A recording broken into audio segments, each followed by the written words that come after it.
Olá pessoal, estamos em mais uma live da Paróquia São Benedito e todos os que nos acompanham. Bom, hoje os paramentos são brancos, simbolizando a ressurreição. O Padre Almir já está aqui. Muito obrigado, Padre Almir, mais uma vez. E é com o senhor. Certo. Duas boas-vindas a quem nos está acompanhando, pedindo as luzes do Espírito Santo. Em nome do Pai, do Filho e do Espírito Santo. O evangelho deste dia, primeiro domingo da Páscoa, é a aparição de Jesus a Madalena. Está no evangelho de João, capítulo 20, do versículo de 1 a 9. Vamos lá.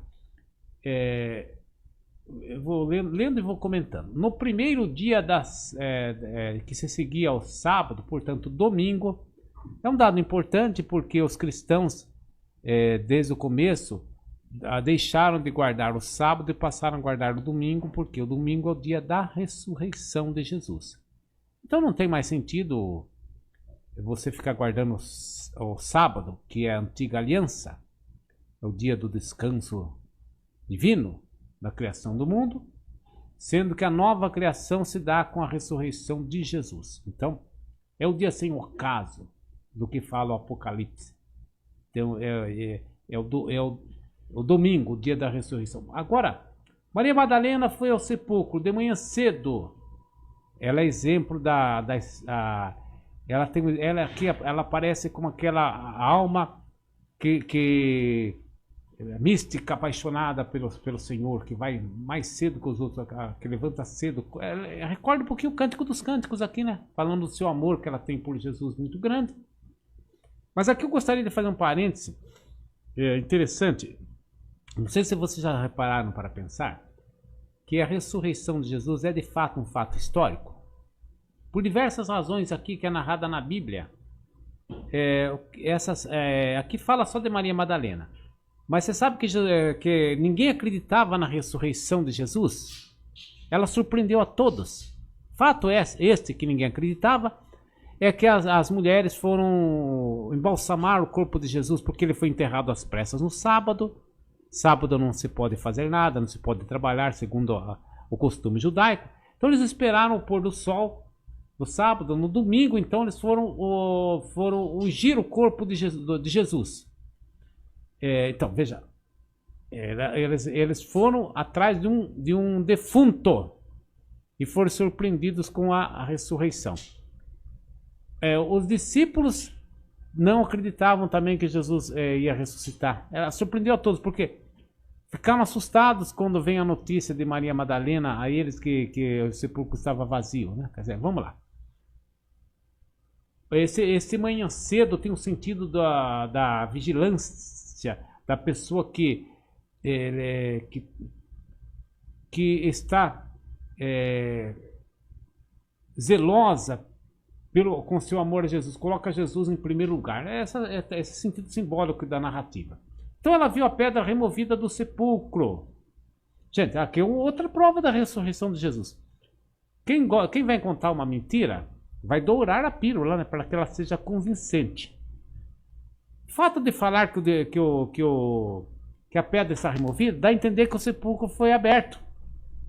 Então, olha, se o sepulcro foi aberto, podem ter tirado o corpo de Jesus. Se alguém tivesse querendo fazer uma fraude, ele tiraria o corpo de Jesus, esconderia e fecharia o sepulcro de novo. Aqui convém lembrar que hoje, com o advento da internet, a gente vê essas coisas, essas maquetes, de como era um sepulcro na época. Era uma pedra que parecia uma bolacha, que ela é muito pesada, era rolada e tapava a entrada do sepulcro, que era cavada na rocha. Então ela correu e foi dizer a Simão Pedro e ao outro discípulo, a quem Jesus amava: tiraram o Senhor do sepulcro e não sabemos onde o puseram. Saiu então Pedro com aquele outro discípulo, provavelmente João, o autor do evangelho, que é o discípulo amado, e foram ao sepulcro. Corriam juntos, mas aquele outro discípulo correu mais do que Pedro. Claro, ele era mais jovem, né? Tinha mais desempenho. Chegou primeiro ao sepulcro, inclinou-se, viu ali os panos no chão, mas não entrou. Aqui tem uma coisa interessante, porque dá a notar o respeito hierárquico. Ele vai esperar o príncipe dos apóstolos chegar para tomar as atitudes, para constatar. Chegou então Simão Pedro, que seguia, entrou no sepulcro, viu os panos postos no chão, viu também o sudário que estava sobre a cabeça de Jesus. Não estava, porém, com os panos, mas enrolado num lugar à parte. Então, o outro também entrou, viu e creu. Aí você vai perguntar, mas como que é? O cara vê uns panos ali, uns panos, e vai acreditar que Jesus ressuscitou? Por quê? Aí uma vez eu vi uma explicação plausível. Inclusive, isso é confirmado com o sudário de Turim. Muitos falam que aquele sudário de Turim, né, ele não é autêntico, que é uma falsificação, mas eu creio que ele é autêntico por causa de diversas coisas. Por exemplo, não era comum você cobrir a cabeça do defunto com lençol. O sudário aquele sudário cobriu o corpo de Jesus. Mas olha só o interessante, vocês já viram como que é um casulo de abelha? Casulo de borboleta? Então, essa imagem da crisálida, que é a larva que vai virar borboleta, essa imagem está por trás do sepultamento, né? Você envolve com o lençol e eles faziam amarras.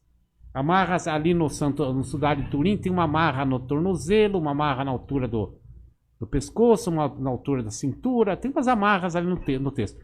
Então, o que acontece é que eles viram aquele lençol com as amarras que eles tinham feito no dia anterior. E o corpo não estava dentro do lençol.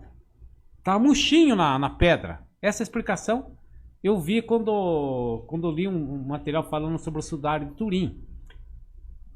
Por isso eles acreditaram. Serviu como testemunho aquilo, o lençol, né? Lençol.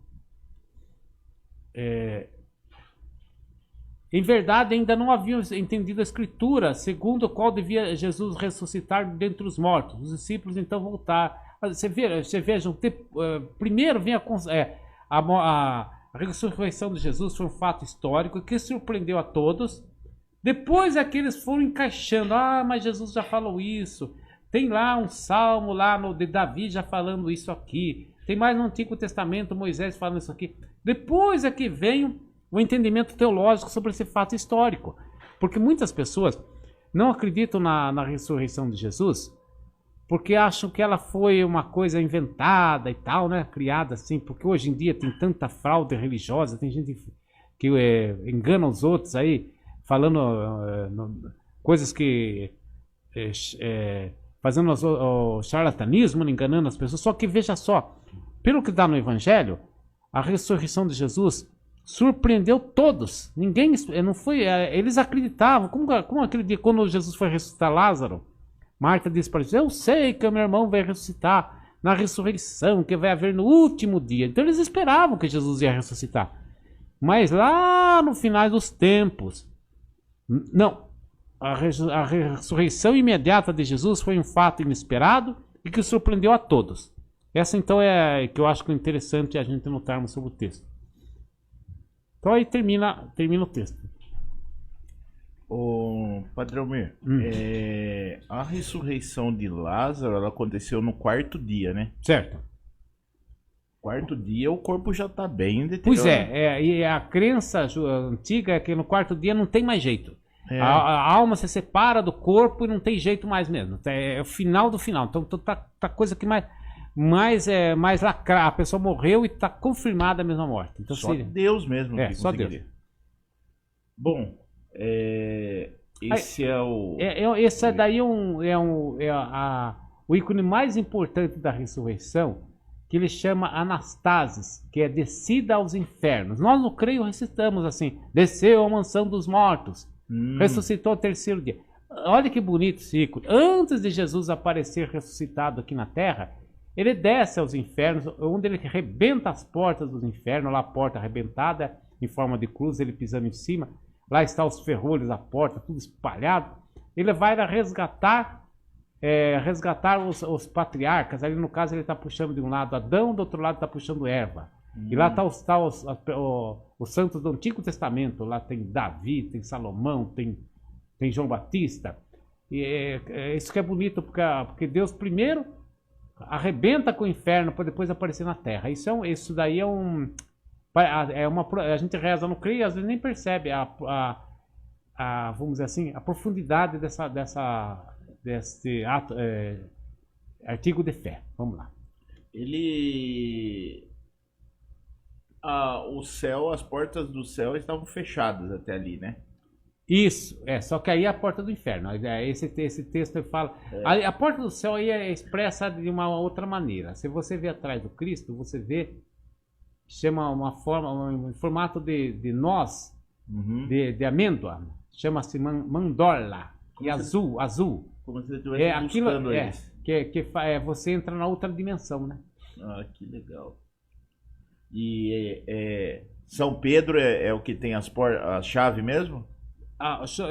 Veja bem, ali, porque Jesus deu a chave dos céus, quando ele deu o poder da chave para Pedro, aparece em Mateus, no Evangelho de Mateus. Por isso essa crença popular que São Pedro tem a chave dos céus.